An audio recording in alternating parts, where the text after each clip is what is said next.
All right. First of all, it's not a trailer, it's a modular home. It just looks like a trailer. There's a guy on YouTube with a channel called Minutes of Horror, and he's about to discover, if he hasn't already, what drives a lot of this.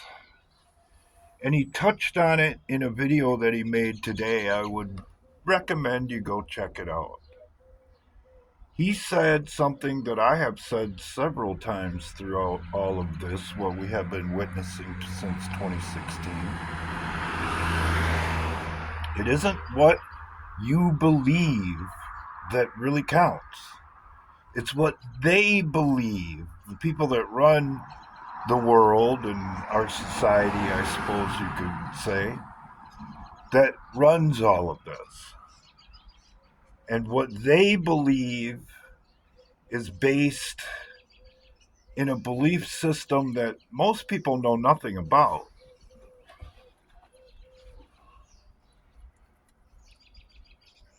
But it all stems around stuff like this.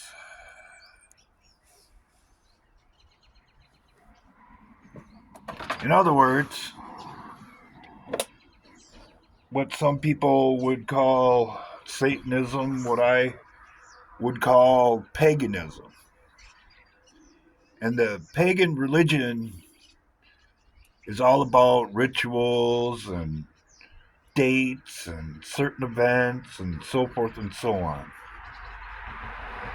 And it just so happens that what's called a blood moon is a marker to them. If you'll notice, or if you noticed, that the DNC, which was postponed from its regular opening or regular happening, so that it could coincide with what's called the blue moon.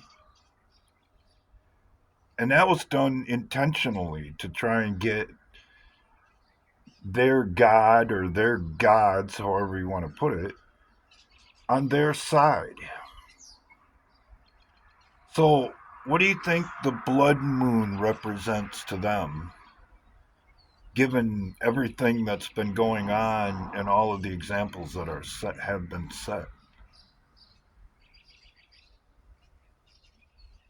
If I were you, because unlike me, you probably have something to live for, I would pay attention, if not prepare for the eventual collapsing or attempt to collapse of the system, because they cannot be exposed for the things that they've done. Because if they are, and the general public gets a grasp on all of this, it isn't Donald Trump that they're going to have to be worried about. He will be the last of their concerns, because everyday people, once they get this and they have the aha moment, will be out there hunting their asses down just as sure as I'm sitting here.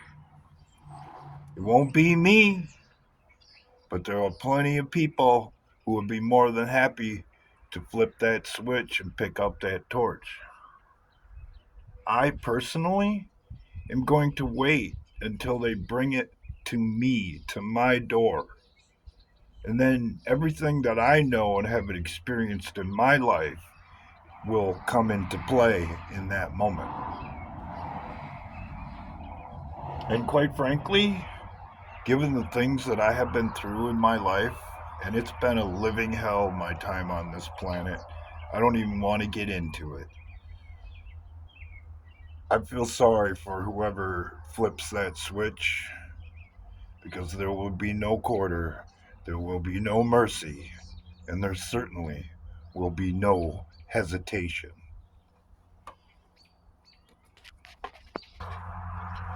My reasoning behind all of this is the fact that their funding is being cut off. And they're being backed into a corner because it's money that keeps their system rolling. And the more limited they become in their ability to generate funds, which should be pretty obvious to anybody by now, is our money, the more desperate they will become. And they're going to have to make a move before the money runs out or the information comes out, one or the other. So, like I said, stay alert, keep your head on a swivel, unless you're like me and really don't have anything else to live for.